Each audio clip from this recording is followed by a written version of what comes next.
Welcome back to my channel. প্রতিদিনের মতো আজকেও আমি একটা নতুন রেসিপি নিয়ে হাজির হয়েছি, সেটা হলো বরবটি আলুর তরকারি। তরকারিটা করার জন্য আলুগুলোকে লম্বা করে কেটে নিয়েছি আর বরবটিগুলোকে ছোটো করে কেটে নিয়েছি।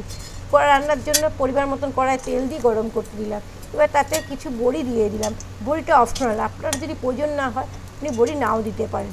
তো বড়িগুলো উল্টে পাল্টে ভালো করে ভেজে নিয়ে আমি সেগুলোকে তুলে নিচ্ছি।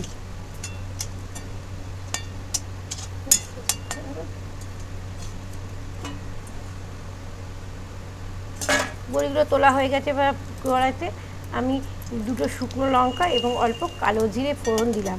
তো ফোড়নটাকে ভালো করে ভাজতে হবে যতক্ষণ না তার একটা সুন্দর গন্ধ বের হয়। তো ভাজা হয়ে গেলে তাতে আমি আলুগুলোকে আস্তে করে ছেড়ে দিলাম, তো দিয়ে সেটাকে ভালো করে উল্টে পাল্টে নেড়ে ছেড়ে নিই। এবার আমি তাতে দিয়ে দিলাম কাটা বরবটিগুলো।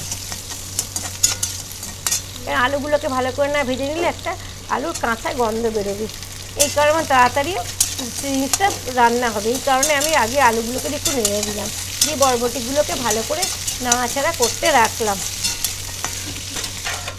এবার ঢাকনা দিয়ে দিলাম, দিয়ে 2 মিনিট পরে ঢাকনাটা খুলে আবারও আমি নাড়াচাড়া করতে লাগলাম। দিয়ে ভালো করে নাড়াচাড়া হয়ে গেলে একটুখানি জলটা শুকিয়ে যাবে, তখন আবারও আমি ঢাকনা দেবো। এই ঢাকনাটা দিলে হবেটা কি, একটা রান্নাটাও তাড়াতাড়ি হবে এবং খেতেও ভালো লাগবে। যে নাড়াচাড়া হয়ে গেছে, এবার তাতে আমি দিলাম 1/2 চামচ নুন, 1/2 চামচ হলুদ গুঁড়ো, 1/2 চামচ কাশ্মীরি লাল লঙ্কার গুঁড়ো। যদি আপনারা সেরকম প্রয়োজন না মনে করেন নাও দিতে পারেন। দিয়ে ভালো করে নাড়াচাড়া করতে লাগলো। এবার দিয়ে দিলাম ঢাকনাটা দিয়ে 2 মিনিট পরে আবার আমি ঢাকনা খুলে নাড়াচাড়া করতে লাগলাম।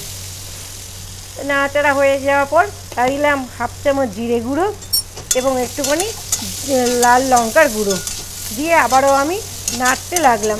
এবার ঝালটা যদি খুব প্রয়োজন না থাকে তাহলে আপনারা আপনাদের মতন ঝালটা দিয়ে নাড়াচাড়া করে ঢাকনা দেবেন। দিয়ে 2 মিনিট পরে ঢাকনা খুলে নাড়াচাড়া করতে লাগলাম। যত ভালো নাড়া হবে তত তরকারির স্বাদটাও ভালো হবে। এবার দিয়ে দিলাম 1/2 কাপ গরম জল। গরম জল দিলে জিনিসটা কী হবে, খেতে ভালো লাগে এবং টেস্টটাও ভালো হয়। দিয়ে 3টে কাঁচা লঙ্কা দিয়ে ভালো করে নেড়ে নিয়ে আমি সেটাকে ঢাকনা দিয়ে বড়িগুলোকে দিয়ে দিলাম। দিয়ে এবার ঢাকনাটাকে আমি দিয়ে দিলাম, দিয়ে 5 মিনিটের জন্য অপেক্ষায় থাকলাম। 5 মিনিট পরে ঢাকনাটা খুলে আমি দেখলাম সিদ্ধ হয়েছে কিনা। দেখলাম বেশ ভালোই আলুগুলো সিদ্ধ হয়ে গেছে আর তরকারিটাও আমার রেডি হয়ে গেছে। এবার সেটাকে পরিবেশন করলাম।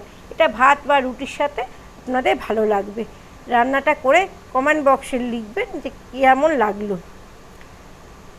আর যদি ভালো লাগে তাহলে একটা লাইক করে দেবেন, সাবস্ক্রাইবটা করবেন।